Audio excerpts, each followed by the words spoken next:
Have you ever wanted to look into retro games but aren't sure where to begin? Do you ever wonder which classic games stand the test of time and which ones don't hold up?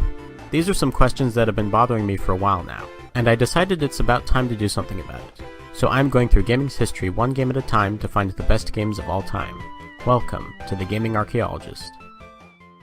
Fire Emblem is a series of games I've come to really enjoy, so I was curious when I heard that Shining Force was a series of strategy games with similar mechanics. However, I was hesitant, because while I like Fire Emblem, I think the best games are the more modern ones, namely the ones that were released worldwide, while the older ones that were exclusive to Japan haven't aged very well in my opinion. So considering that Shining Force came out around the same time as the earliest Fire Emblem games, how well does it hold up?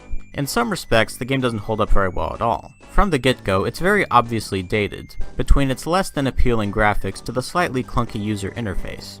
The combat system is similar to Fire Emblem, in that you and the enemy take turns moving units around a grid in order to complete an objective, whether that be to defend something or just defeat all the enemies. The main difference is that in Fire Emblem, during your turn you get to move all of your units once, and then during the enemy's turn they get to move all of their units once. While in Shining Force, you and your enemy take turns moving one unit at a time. This is a system I've seen in other strategy games like Final Fantasy Tactics, and I find that I don't like it very much.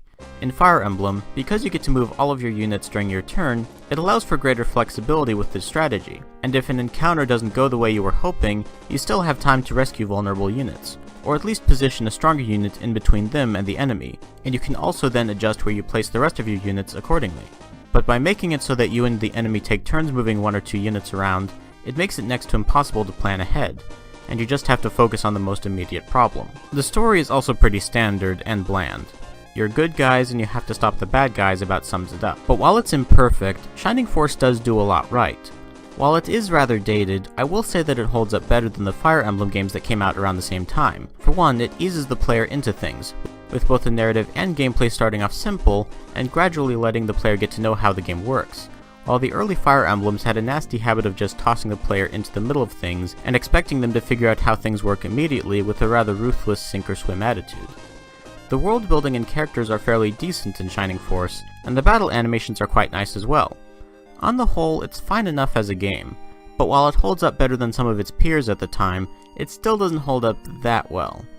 Even aside from the combat system not clicking with me, there's nothing that really stands out about it. When it comes to this type of strategy RPG, I would say that both Final Fantasy Tactics Advance and The Knight of Lotus are better, and I didn't especially care for either of those games. It may have been good for its time, but looking back at it now, it's nothing special, and unless you're interested in gaming's history like I am, I'd say you can skip it. My final score is a 6 out of 10. Sorry if this offends anyone, but what can I say? As much as I wanted to like this one, it just didn't grab me. I've heard there's a remake for the GBA, so maybe I'll give that a shot at some point. So what do you think? Have you played Shining Force? What's your favorite strategy RPG? Whatever you think, be sure to let me know in the comments below. If you like what I do, feel free to subscribe and follow me on Twitter.